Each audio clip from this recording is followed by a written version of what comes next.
Ships in the making, bound for a distant shore, world for the taking, men gone forevermore, boarding and setting sail. Sexto Continente, dirigido por el obispo de Orihuela, Alicante, Monseñor José Ignacio Munilla.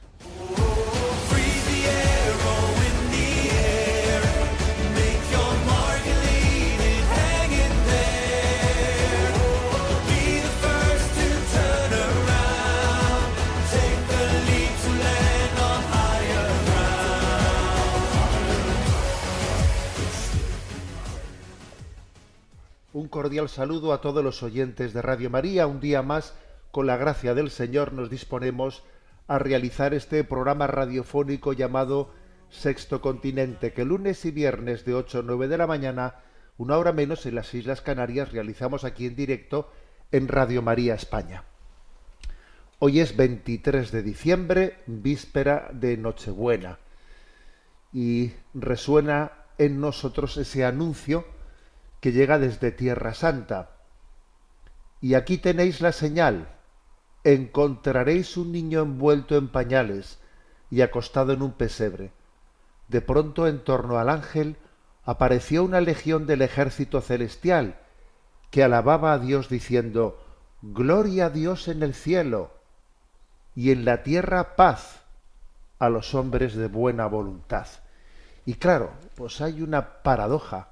¿Cómo es posible que el lugar en el que se hizo este anuncio sea un lugar en el que especialmente se visualice el enfrentamiento y la guerra enconada y los odios raciales? ¿Cómo es posible? ¿Acaso sea precisamente porque no se acogió al que venía como príncipe de la paz, y que el rechazo del príncipe de la paz hace que nos veamos entre nosotros como enemigos, como contrincantes? Bueno, digo esto porque pues en el día de ayer, o mejor dicho, no, antes de ayer, el Santo Padre, pues estando en la audiencia de la Curia Romana, pues con miembros de la Curia Romana, dijo unas palabras valientes, improvisadas, que las vamos a comentar en esta entrada. Voy a poner primeramente el audio.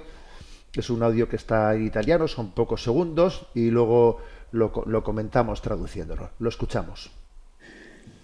Ieri il patriarca non lo hanno lasciato entrare a Gaza come avevano permesso. E ieri sono stati bombardati bambini. Questo è crudeltà, questo non è guerra. Voglio dirlo perché tocca al cuore. Grazie per quello. Grazie.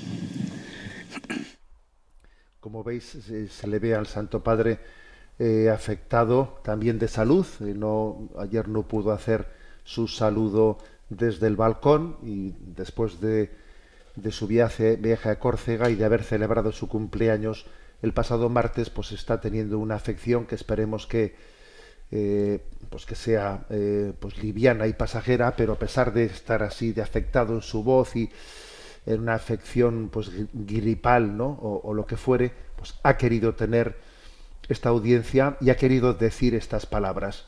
Entonces dice Santo Padre, ha dicho con dolor, refiriéndose a Gaza, desde donde llegaban noticias de que se habían realizado pues ataques en los que habían muerto 32 personas, varias de ellas niños, puesto que también se había atacado un colegio en el que estaba siendo utilizado como refugio de las familias, ¿no?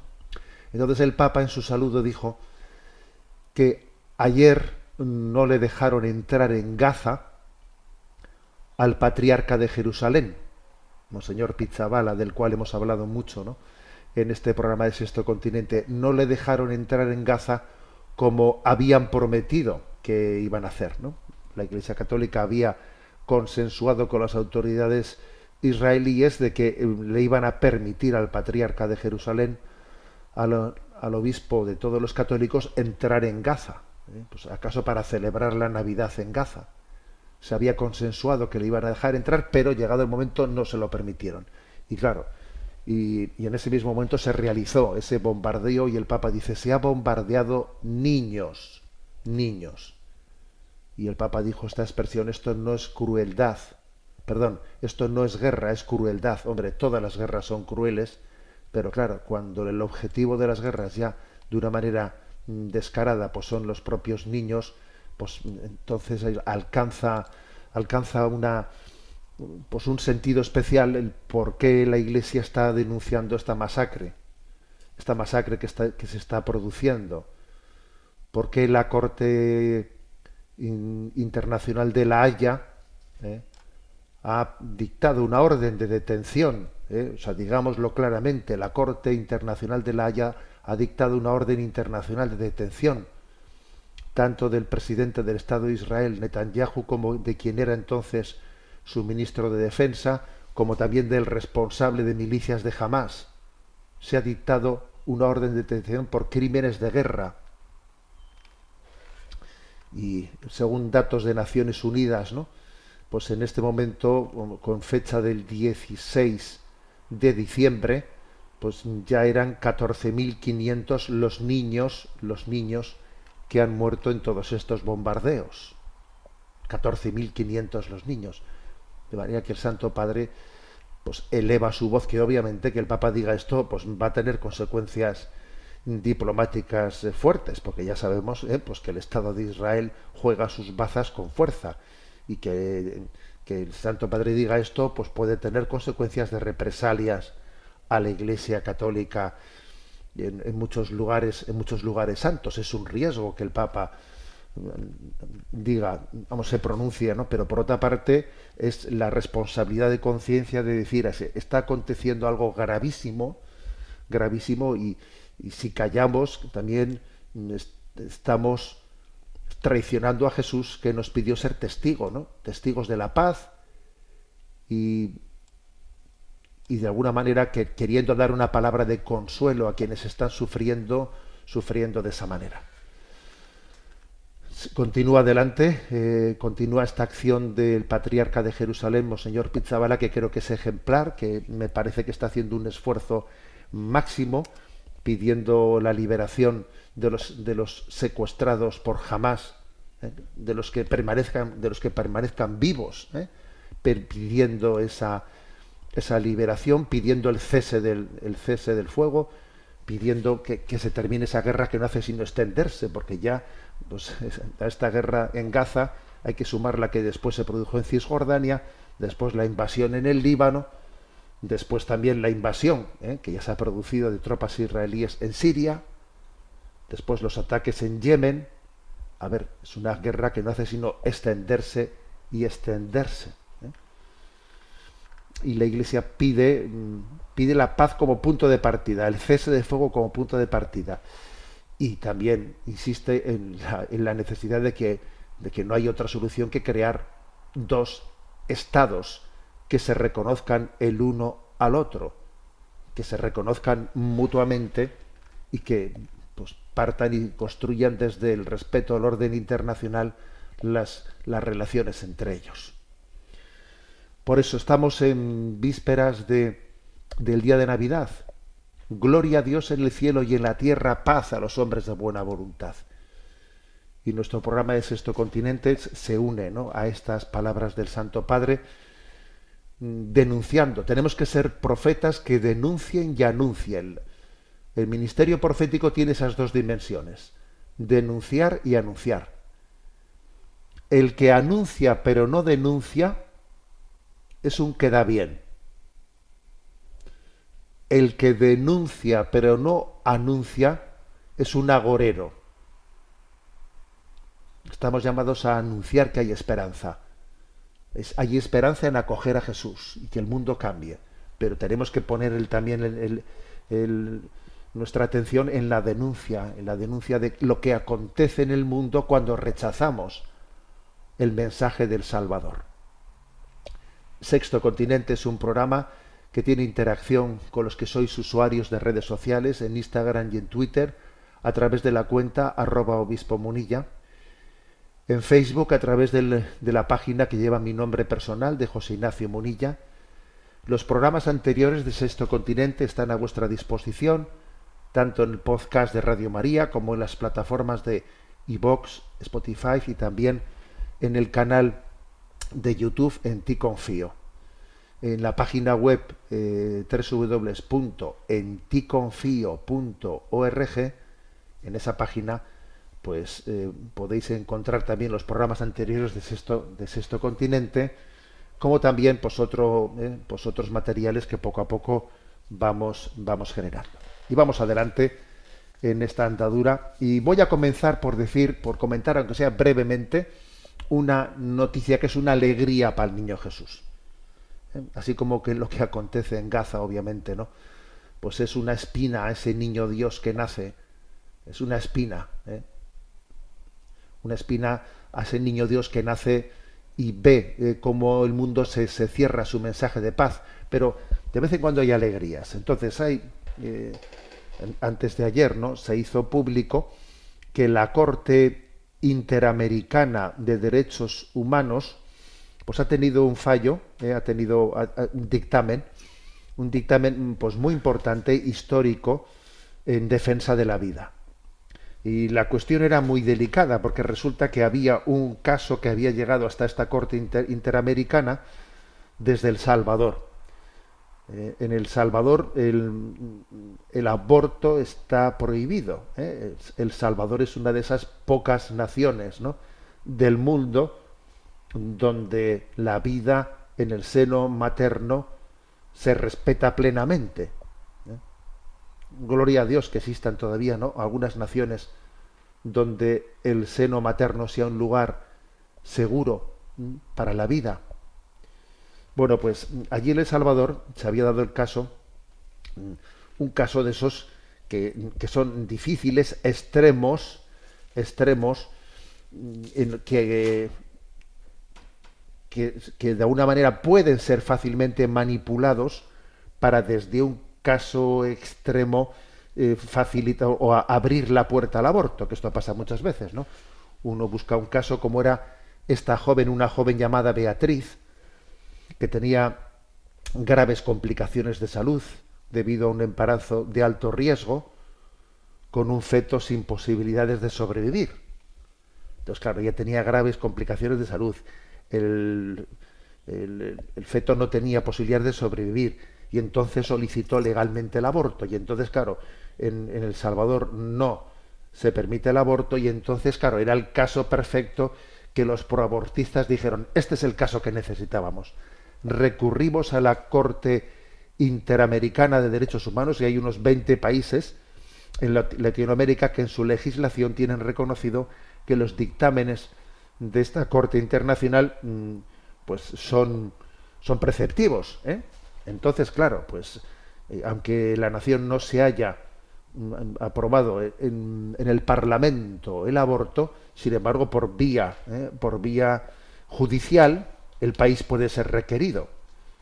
Y entonces intentaron por esta vía judicial, por la Corte Interamericana, pues que este caso fuese el que abriese la puerta, diciendo que el aborto es un derecho, y entonces si es un derecho, pues entonces usted tiene que solucionar esto y tiene que legislar de manera que, bueno, afortunadamente la Corte Interamericana ha dictado que el aborto no es un derecho. Entonces, por lo tanto, no tiene nada que decirles o obligarles a los estados que tienen su soberanía. Y bueno, hay que decir que la niña nació y falleció al poco tiempo de haber nacido, ¿no?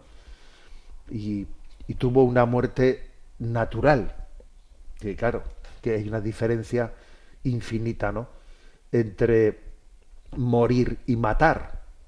La niña murió, no fue asesinada, ¿no? Y la madre, pues felizmente también salvó su vida.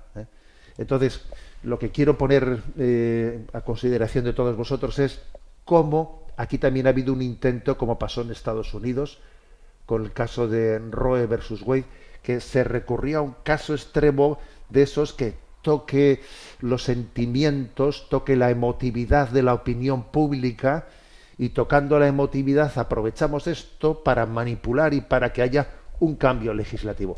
Esto suele ser así, es ya un recurso que ya, pues digamos, esta película la habíamos visto anteriormente.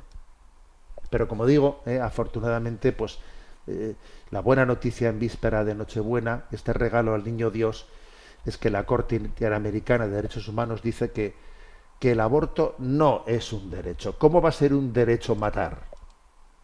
¿Cómo va a ser un derecho matar? Llegar a hacer esa afirmación es absolutamente contradictoria, ¿no?, con el derecho a vivir. Si Dios nos da la vida, ¿quiénes somos nosotros, ¿no?, para atentar contra ella? Bien, esta es la noticia positiva y gozosa que quería compartiros, pero obviamente todavía hay una mejor, todavía hay una mejor.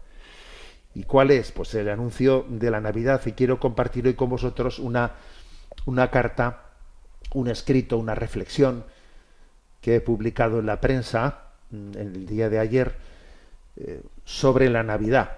Es tradicionalmente suelo escribir un artículo acompañando la felicitación de Navidad, entonces lo voy a compartir con vosotros. El título es La puerta del tiempo.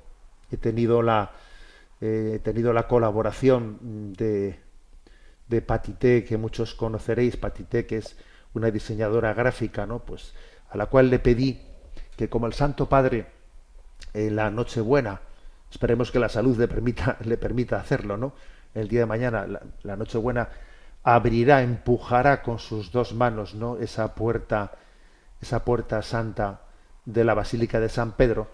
Pues a esta diseñadora Patité le pedí pues que dibujase al Niño Dios recién nacido con sus dos manitas empujando la puerta santa, con José y María admirados viendo a ese niño cómo abre la puerta. Y esa fue la felicitación de Navidad, recordando, ¿no?, pues que en el Evangelio de San Juan Jesús dice: yo soy la puerta, yo soy la puerta.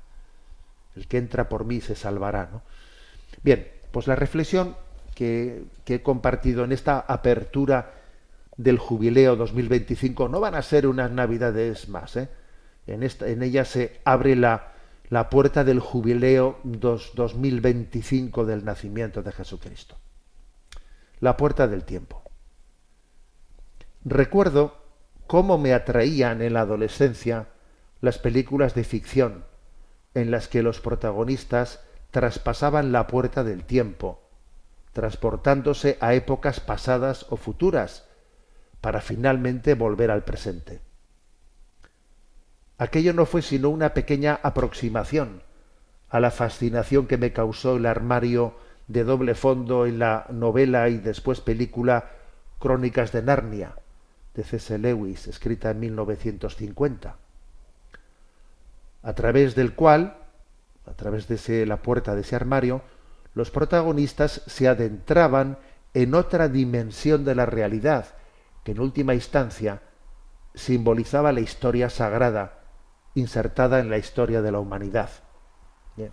Bueno, como veis, he hecho esta entradilla evocando, ¿no?, pues el título que he puesto a esta felicitación, la puerta del tiempo. Sí, de alguna manera esta puerta santa que se va a abrir la Nochebuena nos puede evocar esa puerta del tiempo, porque a través de ella vamos a llegar al año cero donde Jesús nació, y a través de esa puerta, ¿no?, pues de ese jubileo, Jesús va a llegar hasta el año 2025 y se hace presente en nosotros, ¿no? Y la referencia que hago a esa novela y película de Crónicas de Narnia, a ver, supongo que los oyentes de este programa habréis visto, ¿no?, o habréis leído, bueno, supongo que siempre la lectura será numéricamente inferior, pero que habéis visto la película de Crónicas de Narnia. El que no la haya visto, por favor, que la consiga, que la consiga. Crónicas de Narnia es una joya en la que en forma de fábula, pues a través de un armario unos niños se adentran en un mundo en el que se está evocando la historia sagrada. Se está evocando la historia sagrada. El león de Judá, ese león de Judá que representa a Jesucristo en esa gran batalla que acontece, ¿no?, entre el bien y el mal, y es ese león de Judá el que viene a redimirnos, ¿no? Por eso digo que esa puerta santa evoca la puerta del tiempo y evoca ese adentrarse, como en esa película de Crónicas de Narnia, adentrarse en la historia de la salvación, que en el fondo ilumina el presente, porque también en Crónicas de Narnia la película comienza cuando los niños están viviendo la Segunda Guerra Mundial, y en plena Segunda Guerra Mundial descubren que entran en la historia de la salvación y ven que allí también pues hubo una batalla entre el bien y el mal, entre Jesucristo y el demonio, que de alguna manera acontece también en el día a día, ¿no?, como aconteció en la Segunda Guerra Mundial, etcétera. Bien. Ese es el motivo, ¿no?, de haber elegido ese título de La Puerta del Tiempo. Y como digo, ahora sigo leyéndolo, pero como digo, el que no haya visto Crónicas de Narnia, esa película, que no deje de buscarla estas Navidades.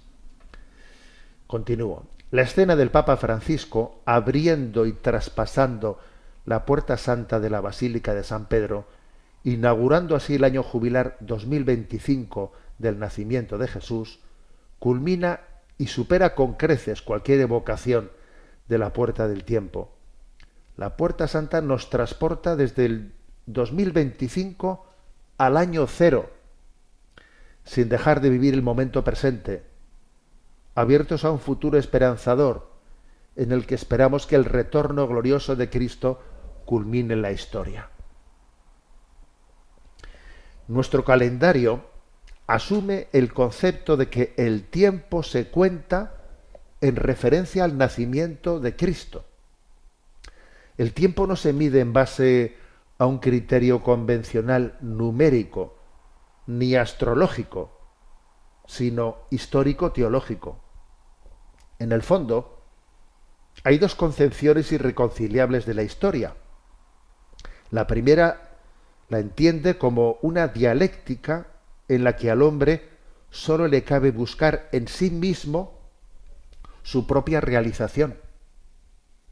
La segunda percibe en la construcción de la ciudad terrena la antesala de un destino eterno, hasta el punto de que sólo desde éste, a la luz de Dios, cabe descubrir el sentido definitivo de la historia humana. Hago un breve comentario, ¿no? El hecho de que, fijaros, que nosotros en nuestro calendario, ¿no?, contemos el tiempo desde el año cero. En el fondo, fíjate, los ateos, el que diga que no cree en Dios, cada vez que enciende el ordenador y el ordenador ahí le pone la fecha, cada vez que escribe una carta y en la carta pone la fecha en la que firma la carta, está confesando a Jesucristo aunque él no lo sepa. Poner la fecha en un documento es confesar a Jesucristo aunque tú no lo sepas, no te des cuenta de ello, ¿no? ¿Por qué? Porque nuestro calendario ha nacido de la conciencia de que lo más importante que ha pasado en la historia de la humanidad ha sido la llegada de Dios al mundo, la encarnación, el nacimiento de Jesús en Belén. Eso es lo más importante, ese es el año cero. Eso es lo que divide la historia, antes de y después de. No hay nada más importante. Entonces yo lo que afirmo en este artículo es que el hecho de que nosotros, ¿no?, nos demos cuenta de que el tiempo no es un criterio numérico, astrológico, sino histórico-teológico. O sea, en la historia aconteció.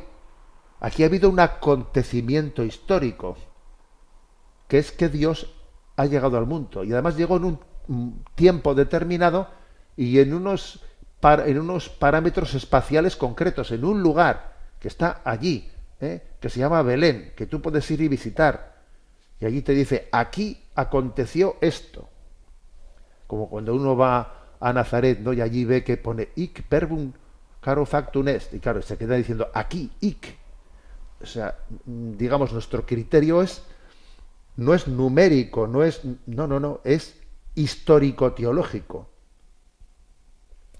Y esto, fijaros, supone subrayar que nosotros somos conscientes de que la salvación no nos la damos nosotros a nosotros mismos.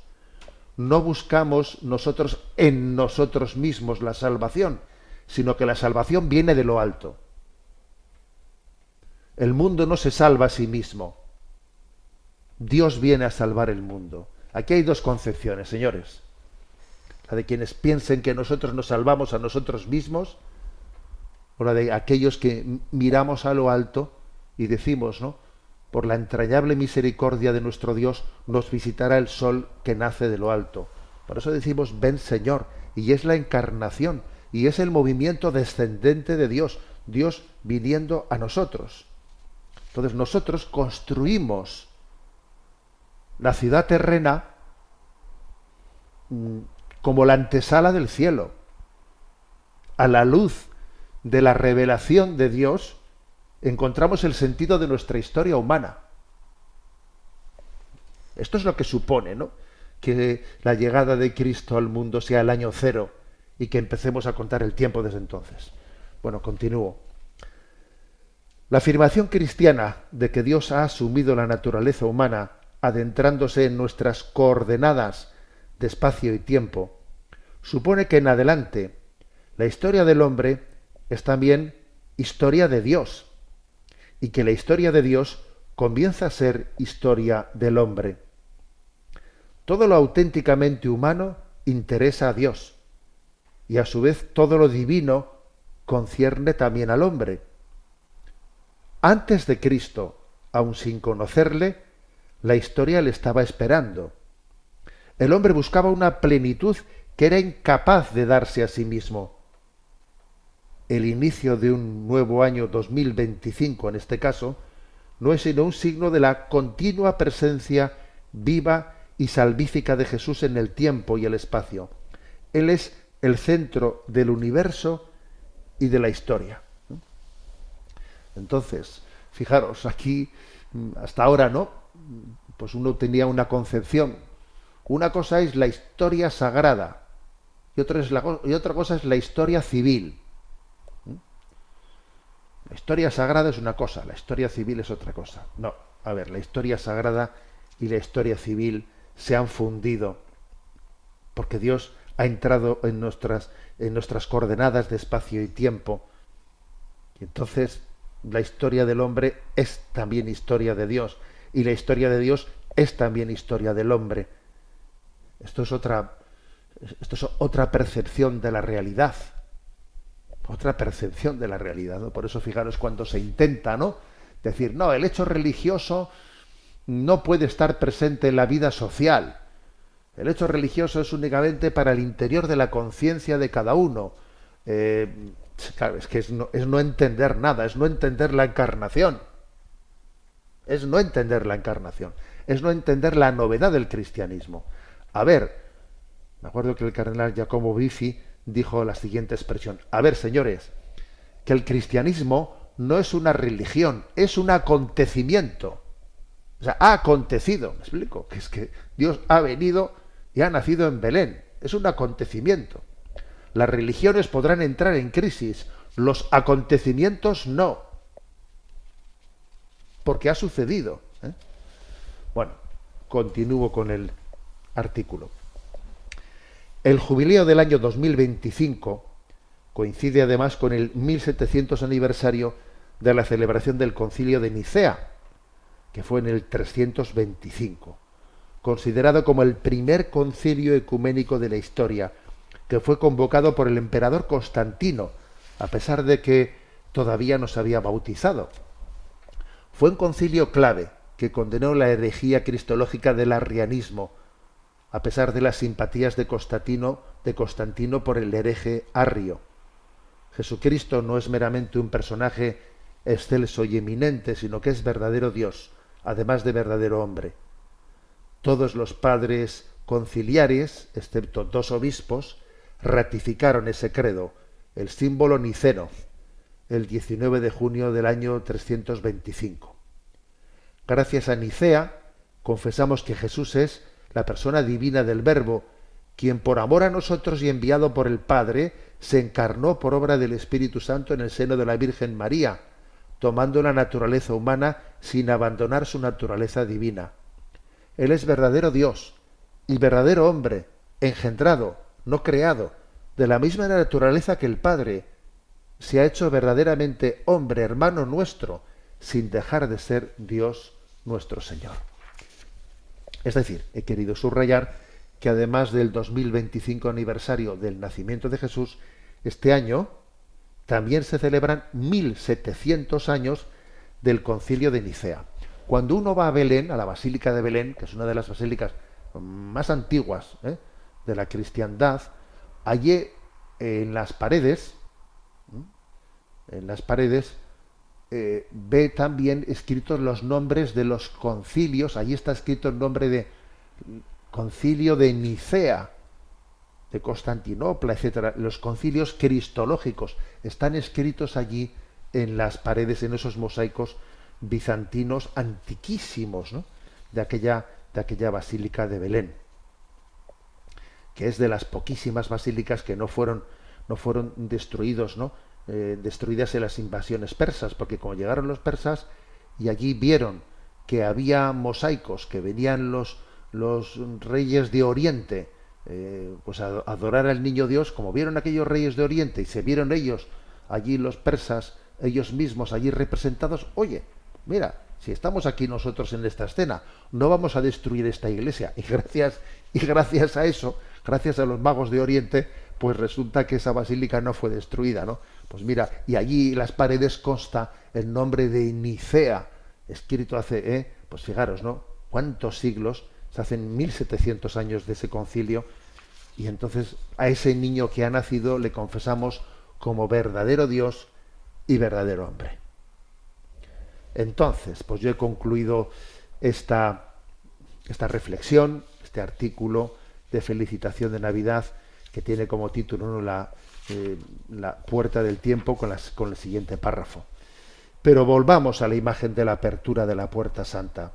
Jesús mismo se presenta en el Evangelio como la puerta. Yo soy la puerta, dice en San Juan. Y más aún, nos invita a traspasar el umbral de esa puerta. Yo soy la puerta. Quien entre por mí se salvará y podrá entrar y salir y encontrará pastos. Juan 10:9. Por ello, esta Navidad somos invitados a traspasar con esperanza la puerta santa, a trasladarnos por esa puerta del tiempo al momento de la llegada de Dios al mundo, para que así el mismo Dios pueda entrar en nuestra vida 2025 años después. Feliz Navidad y Santo Año Jubilar. Como supongo que sabréis, las puertas santas únicamente van a abrirse en la Basílica de San Pedro y en las otras grandes basílicas, ¿no?, los días posteriores. Los obispos de todo el mundo abriremos el año jubilar en nuestras catedrales o con catedrales el domingo siguiente, el domingo de la Sagrada Familia, aunque no se haga con el signo de la apertura de la puerta. Este año jubilar podrá ganarse, bien sea peregrinando, ¿no?, a Roma, o bien sea también en las basílicas que son designadas por cada obispo en su diócesis. Cada obispo designa un número de lugares, bueno, para dicho basílicas o iglesias o santuarios o capillas o lo que fuere, ¿no?, en las que sean designadas para poder ganar el año jubilar. Bien, entremos todos pues por esa, místicamente hablando, ¿no?, por esa puerta santa que es Jesucristo. Vamos adelante, pero antes de tener nuestro momento musical, que os voy a sorprender hoy con el canto que vamos a poner, pero quiero recordar que estamos en plena campaña de Navidad de Radio María. Estamos en plena campaña de Navidad. Es uno de los momentos en los que Radio María quiere llevarle, ¿no?, a ese niño Dios un presente. ¿Y qué presente le llevamos? Pues evangelizar. Él vino para hacer para difundir la buena noticia al mundo. Nosotros queremos decir, pues nuestra razón de ser, nuestro objetivo es aquello por lo que tú viniste al mundo, hacer el anuncio, ¿no? De que hay esperanza, de que tú eres la salvación del mundo, ¿no? Por eso Radio María tiene esta forma de responder al nacimiento del Señor. Os invito a todos a que participemos en esta campaña. La primera fase de la campaña va a durar hasta la Nochebuena, ¿no? Luego ahí habrá, pues en Radio María habrá un par de días de descanso y luego se retomará, pues después ya del día de San Esteban. Bueno, pues yo, como nos quedan todavía pues poco tiempo hasta ese primer descanso de la Nochebuena, corramos, ¿no? Todavía llegamos a tiempo para presentarle a la cuna del Niño Dios nuestro presente navideño. Os recuerdo, ¿no?, que además de poder hacer nuestras contribuciones por muchas fórmulas que están todas ellas explicadas en la página web de Radio María España, también pues se puede, lo más práctico es llamar al teléfono de Madrid 91 8 22 80 10, 91 8 22 80 10, que ya está siendo atendido en estos momentos. ¿Y cuál era la sorpresa que os iba a dar? Bueno, pues fijaros, voy a poner un canto del Ave María, pero es que resulta que este canto del Ave María ha sido compuesto por la inteligencia artificial. Pues un conocido mío me decía, mira, es que es increíble pues el cambio, la revolución cultural que aquí está suponiendo la inteligencia artificial. Tú tienes este programa de inteligencia artificial, que hay muchos, ¿no? Pero por ejemplo, este que se llama Suno.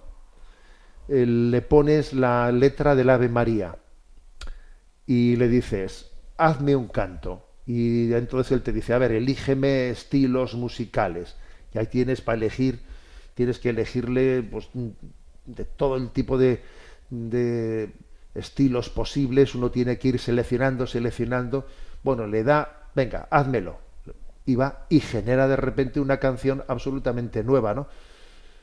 Y bueno, y además te da pues varias opciones. ¿Cuál de estas te gusta más? Si no te gusta ninguna, ya te hago más canciones. La verdad es que hay que reconocer que la inteligencia artificial bueno, pues es un gran reto de cómo integrarla en nuestro mundo, ¿no? Algún día igual diréis, pero bueno, ¿este es el obispo José Ignacio el que está hablando o esto es un aparato de inteligencia artificial que han puesto ahí? La verdad es que tenemos un reto, ¿eh? Tenemos un reto en cómo llevar adelante, ¿no? Pues en cómo integrar la inteligencia artificial en un mundo que queremos que sea humano, ¿no? La humanidad es clave.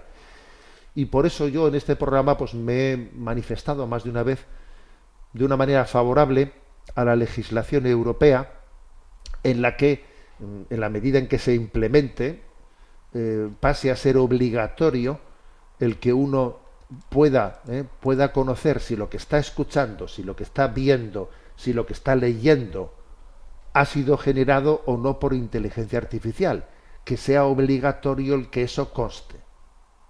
Me parece que esa legislación europea, que ha costado, ¿no?, que ha costado su aprobación, pero que todavía tiene que implementarse, tiene un tiempo de implementación. El año que viene se implementa en una parte, el año siguiente otras disposiciones, pero creo que es necesario.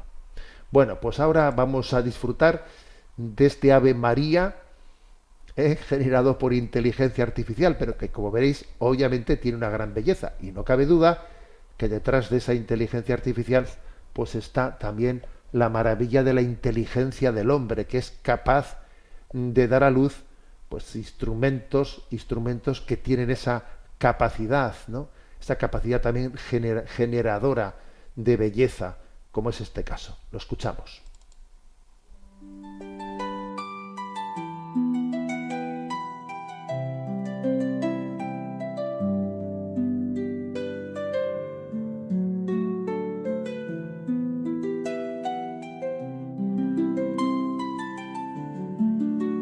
Dios te salve María, llena eres de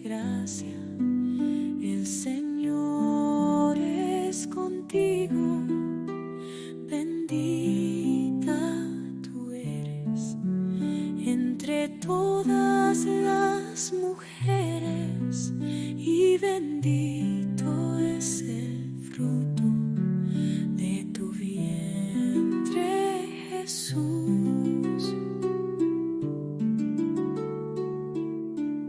Santa María, Madre de Dios, ruega por nosotros, pecadores, ahora y en la hora de nuestra muerte. Amén.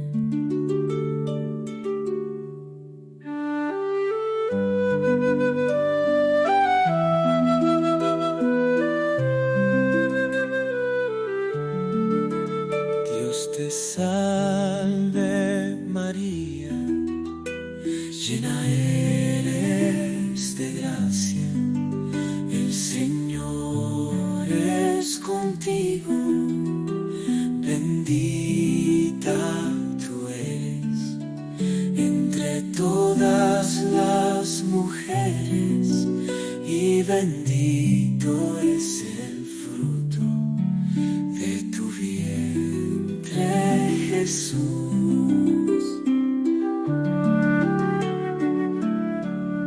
Santa María, Madre de Dios, ruega por nosotros, pecadores, ahora y en la hora de nuestra muerte. Amén.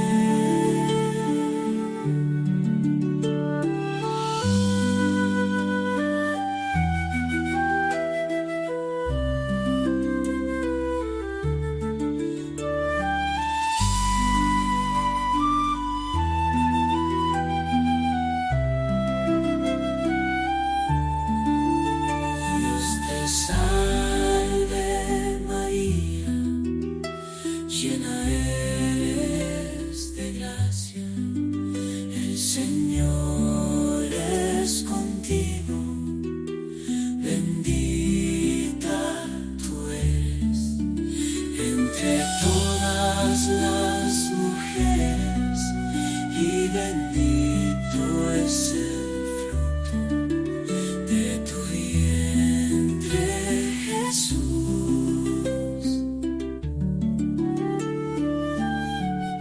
Santa María, Madre de Dios, ruega por nosotros, pecadores, ahora y en la hora de nuestra muerte.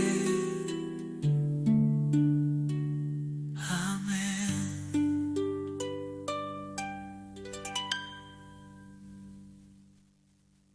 Bueno, pues ciertamente sorprendente, ¿eh?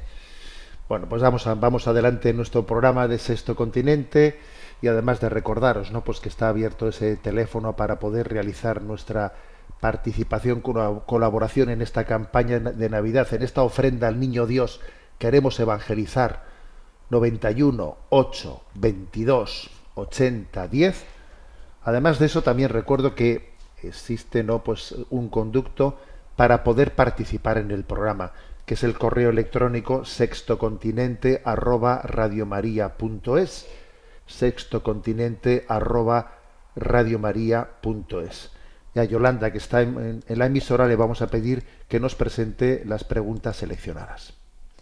Muy buenos días. Buenos días. José Rauriz nos escribe: muy buenas, monseñor. Tras haber escuchado su programa del 16 de diciembre, en el que usted ha abordado la polémica en torno al vídeo de la Asociación de Familias Numerosas de Madrid, quisiera realizar la siguiente aportación en relación con la ausencia de contenido emotivo en el anuncio que promueve la natalidad. Como usted bien ha señalado, el anuncio pretende hacer reflexionar, pero sin apelar a las emociones. Me parece un planteamiento loable, pero poco eficaz, y me explico. Por una parte, vivimos en una sociedad en la que la emotividad marca la agenda. Por poner un ejemplo de los muchos que hay, es curioso cómo hay un cierto rechazo a la caza, pero en general no lo hay hacia la pesca. Si uno busca merluza en Google, los primeros resultados son de recetas de cocina, aunque su pesca con anzuelo no podría ser más cruel. Un hierro curvo le atraviesa la mandíbula y es sacada con fuerza de su medio natural para morir por asfixia. Sin embargo, es un pez que no chilla ni hace mímicas que podamos identificar con sufrimiento. Opino que si la merluza chillara gozaría de algún tipo de protección en esta sociedad nuestra. Por otra parte, si bien soy crítico con este nivel actual de emotividad, también entiendo que las emociones forman parte de los procesos racionales. No es verdad que se pueda razonar sin apelar a las emociones, si exceptuamos el ámbito de las matemáticas. Y aún en ese ámbito hay quienes son capaces de hallar belleza en determinadas formulaciones matemáticas. En definitiva, en base a estas dos situaciones, un mensaje que prescinde de todo componente emocional tendrá muchas dificultades en ser acogido favorablemente. El argumentario del vídeo es impecable, estoy de acuerdo, pero no genera emoción. La polémica suscitada hará que se hable de él y poner el tema encima de la mesa ya es un éxito, pero temo que el hecho de haber querido prescindir de toda emotividad limitará su alcance. No quisiera que se interprete que estoy fomentando el emotivismo, pues me parece peligroso, pero sí considero que las emociones son parte integrante de nuestros razonamientos, por lo que también deben ser tenidas en cuenta a la hora de transmitir mensajes. Se trata de hallar la virtud en el término medio, como proponía Aristóteles, evitando tanto el emotivismo que nubla el entendimiento como el racionalismo que niega las emociones. Un cordial saludo. Vamos a ver, una reflexión. Lo que dice Joserra obviamente es interesante. Veis que ahí hubo una polémica sobre el vídeo de la Asociación de Familias Numerosas, en la que en ese vídeo daba una serie de argumentos diciendo, mira, posiblemente tú quisieras tener hijos, pero te la están colando pues porque te están metiendo unos antivalores, los antivalores de que primero tienes que triunfar profesionalmente, tienes que tener económicamente las cosas aseguradas, tienes que tal, entonces te la están colando porque tú querías tener familia y hay unos antivalores que en el fondo se te están priorizando, se te está pasando el arroz, te la están colando, dice, ¿no? Dice el spot. Bueno, yo lo que denuncié principalmente fue el hecho de que, claro, desde un organismo del Ministerio de Igualdad de España se pidiese la retirada de ese anuncio, ¿no? Porque se decía que no respetaba pues la dignidad o el derecho de la mujer, ¿no? A elegir si ser o no ser madre. Bueno, una cosa increíble, ¿no? Estamos locos, o sea, que se llegue, ¿no?, a tener ese intrusismo. Pero bueno, lo que dice Joserra es otra cosa. Lo que dice Joserra es, a ver, pero el anuncio no es emotivo y entonces quizás han cometido un error de no hacer un anuncio que también toque las emociones. Bueno, vamos a ver, Joserra, yo creo que un spot publicitario no puede pretender ser capaz de responder a todos los resortes, ¿no?, a todas las dimensiones humanas. Y habrá pues un spot publicitario que responda más a un aspecto y otro que responda más a otro aspecto. Habrá unos que sean más de racionalidad. Un spot publicitario que diga, a ver, yo tengo un coche eléctrico que tiene mucha mayor autonomía y es capaz de andar muchos más kilómetros sin recarga. Oye, y es un spot publicitario pues que se centra pues en la practicidad. Y habrá otro spot publicitario que se centre más en la emotividad. Y habrá un spot publicitario como este que se centra más en la interpelación moral. Y esa interpelación moral hoy en día es que se hace muy poco. Por eso creo que este anuncio ha tenido su impacto, porque el ser interpelado moralmente puede parecer como que me están provocando. Oye, que te la están colando, que tú estás asumiendo valores que están en contra de tu identidad, ¿no? Reacciona moralmente. En el fondo, esa interpelación moral pues no es tan distinta de la que hace Jesucristo en el Evangelio. Convertíos y creed en el Evangelio, ¿no? Porque, o sea, en el fondo es la llamada, ¿no?, a no ser arrastrados por este mundo. Entonces, a ver, entiendo lo que dice Joserra, pero es que yo creo que hay, como dice, ¿no?, el Eclesiastés, hay tiempo para todo. Hay tiempo para los argumentos prácticos, para los argumentos racionales, hay tiempo también para tocar nuestra emoción, hay tiempo para la interpelación moral, hay tiempo para todo. Claro que el ideal sería un anuncio que lo integre todo ya, pero a ver quién es capaz de integrarlo todo, ¿eh? Bien, en definitiva, pero bueno, como dice José Ra, lo bueno es que se ha hablado del tema, que ya solamente el hecho de que se haya conseguido que esto sea, ¿no? A veces hay ciertos ataques que en la providencia de Dios resultan para bien, ¿eh? Resultan para bien y bendita persecución que nos permite, ¿no?, poner a nuestra consideración la importancia de la revisión interior de cuáles son las razones por las cuales, ¿no?, en el fondo pues estamos posponiendo lo principal en nuestra vida, que es nuestra vocación a la paternidad y a la maternidad. Adelante con la siguiente pregunta. Un oyente llamado Germán nos consulta. Muy buenas, monseñor. Necesito comentarle que me gusta frecuentar con mi esposa y mis 3 hijos tanto playas como campings en donde se practica el naturismo.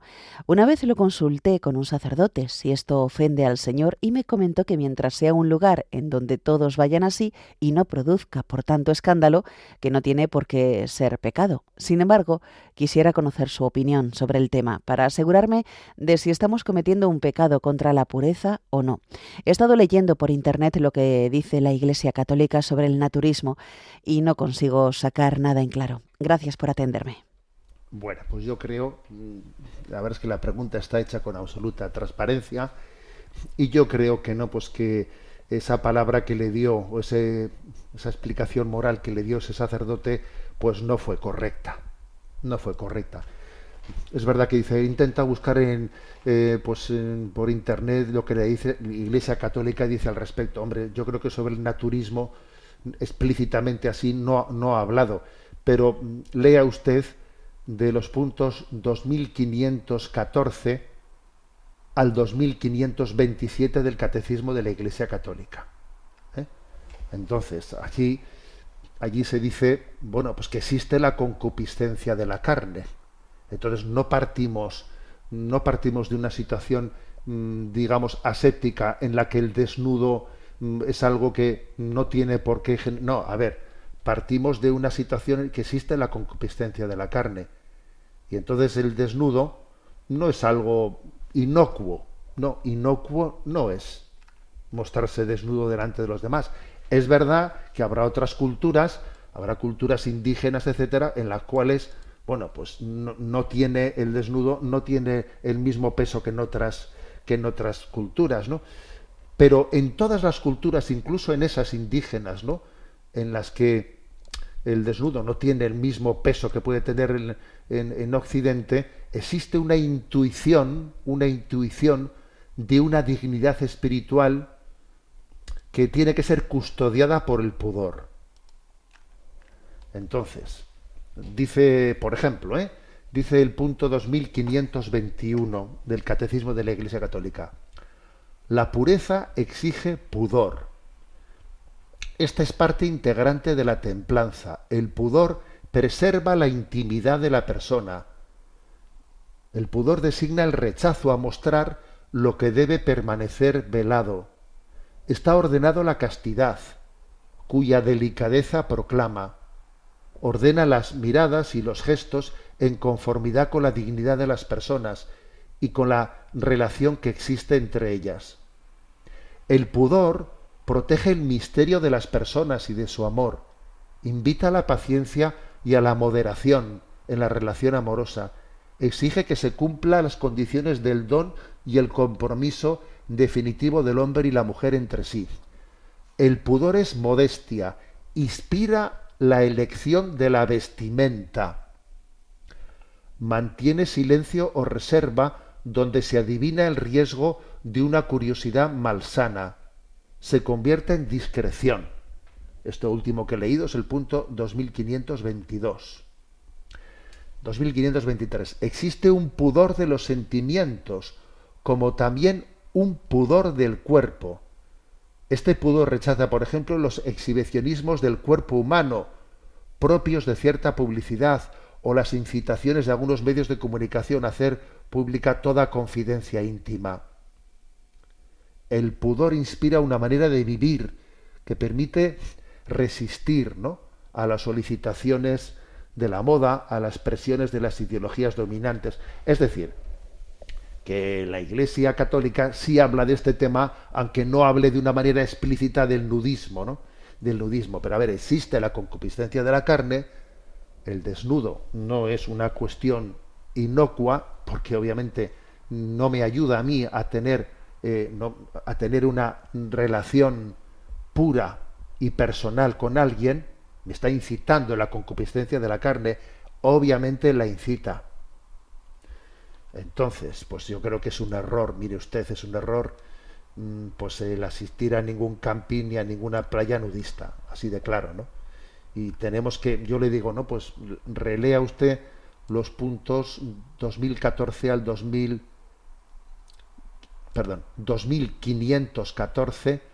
2527, ¿no?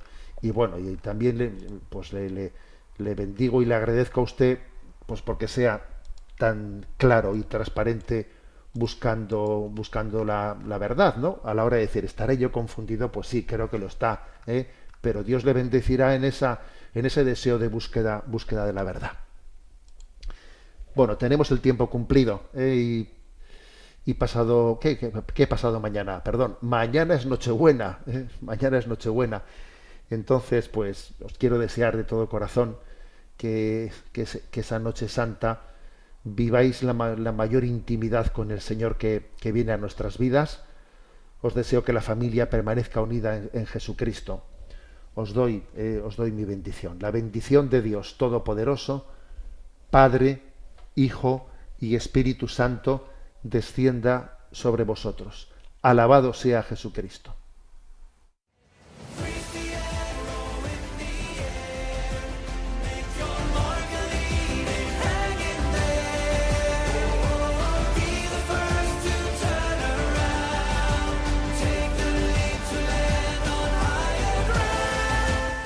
Finaliza en Radio María Sexto Continente, dirigido por el obispo de Orihuela, Alicante, Monseñor José Ignacio Munilla.